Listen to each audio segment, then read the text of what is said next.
Noise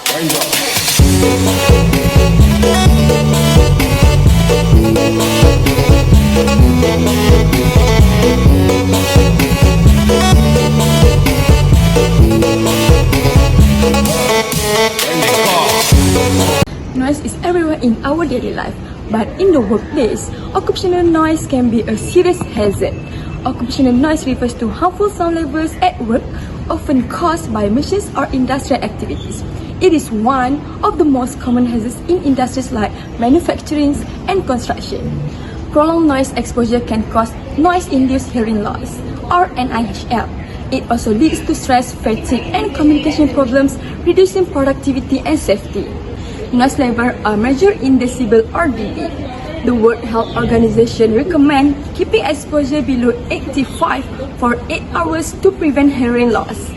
For example, workers in a manufacturing plant are pressed to over 90 dB.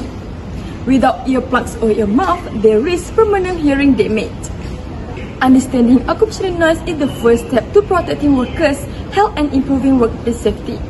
Let's make hearing protection is a priority. Occupational noise-induced hearing loss is a major workplace health issue in Malaysia, particularly in industry like manufacturing, construction, transportation, and agriculture. Prolonged exposure to noise level above 85 decibels can cause permanent hearing damage, workers' quality of life, and productivity. Despite the regulations like the Factories and Machineries Noise Exposure Regulations 1989 state that weak enforcement and inconsistent compliance can leave workers at risk. Noise-induced hearing loss can impact more than hearing. It leads to lower work efficiency, communication challenges, higher risk of accidents, and emotional stress. These effects increase healthcare costs, reduce workforce productivity, and strain workplace relationships.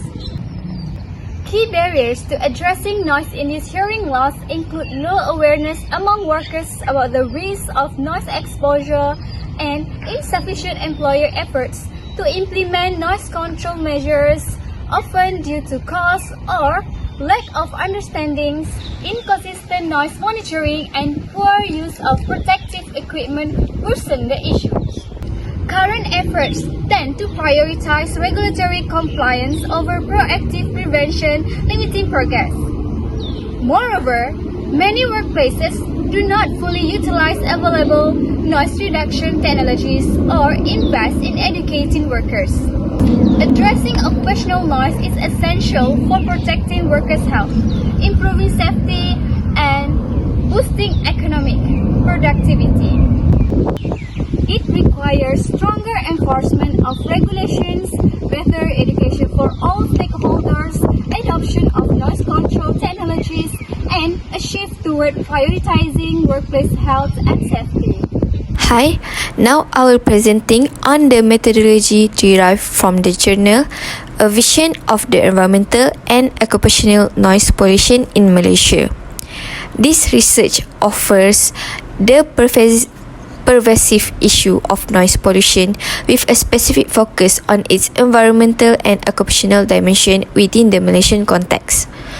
The investigation combines narrative review with targeted field studies to analyze traffic noise, industrial noise, and occupational exposure in Malaysia. Field studies were conducted in high traffic zones such as roads, airport, industrial sites including factories and construction zones, as well as residential areas. Noise level were measured using advanced sound level meters and dosimeters, adhering to the National Institute of Occupational Safety and Health (NIOSH), and audiometric evaluation as hearing health among workers exposed to high noise levels, identifying conditions like sensorineural hearing loss and noise-induced hearing loss. The study also incorporated comparative noise measurement during daytime and nighttime, benchmarking them against WHO and Malaysian noise guidelines. Advanced noise prediction models simulated the effects of traffic, industrial activities and residential settings, producing noise map to visualize exposure patterns and identify high-risk zones effectively. This comprehensive methodology provides a robust framework for understanding and mitigating noise pollution impacts. This table highlights the finding on the impact of transportation noise on workers and residents. In 2002, point duty officers exposed to road traffic noise levels of 75 to 85 dBA experienced severe health impacts, with 80% showing sensorineural hearing loss and 70% suffering from noise-induced hearing loss. By 2010, road traffic noise levels of 72.9 to 80.5 dBA exceeded WHO guidelines, posing significant risk to nearby residents. Next, toll plaza employees and maintenance crews face chronic exposure to extremely high noise level ranging from 126.7 to 146.5 dBA, with peak levels reaching 136.6 dBA. This exposure led to high risk of NIHL and hearing-related annoyance. Next, in 2012, residents near transverse rumble strips (TRS) experienced a high increase in traffic noise, with peak levels recorded at 82 dBA.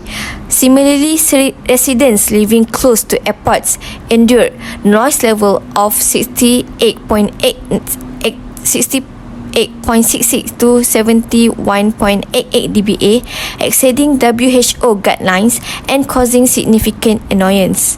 This finding underlined the urgent needs for effective noise control measures to protect public health and reduce the negative impact of transportation noise.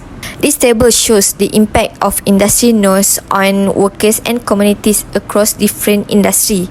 In 1990, households near sewage treatment plants were affected by noise from motors, pumps and water splashing, with noise levels reaching 94.2 dBA, leading to low public acceptance.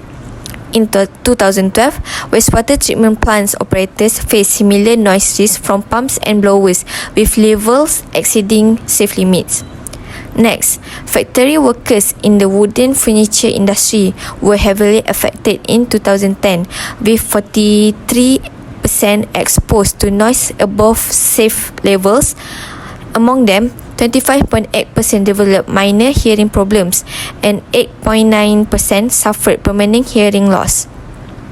Next, electronic manufacturing workers in 2003 identified noise as a major hazard, with 39.6% linking it to health issues like irregular periods and menstrual pain. In 2010, automotive manufacturing workers report high noise exposure, with 58.3% saying it caused increased stress.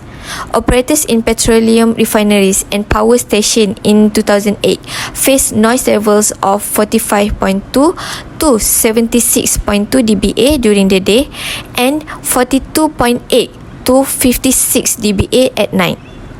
And lastly, construction activities in 2012 were identified as the second biggest source of noise pollution, emphasizing the urgent need for better noise control measures to protect workers and communities.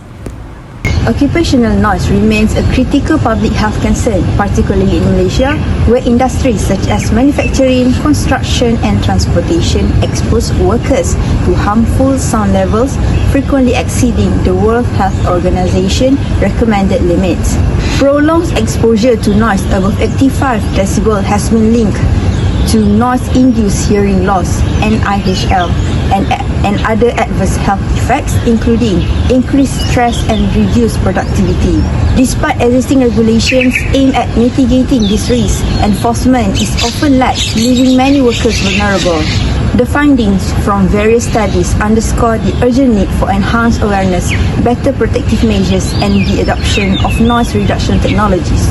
To effectively combat the detrimental impacts of occupational noise, a comprehensive approach involving stricter regulatory compliance, proactive education for employers and employees, and investment in noise control solution is essential. This multifaceted strategy will not only protect workers' health but also improve overall workplace safety and productivity.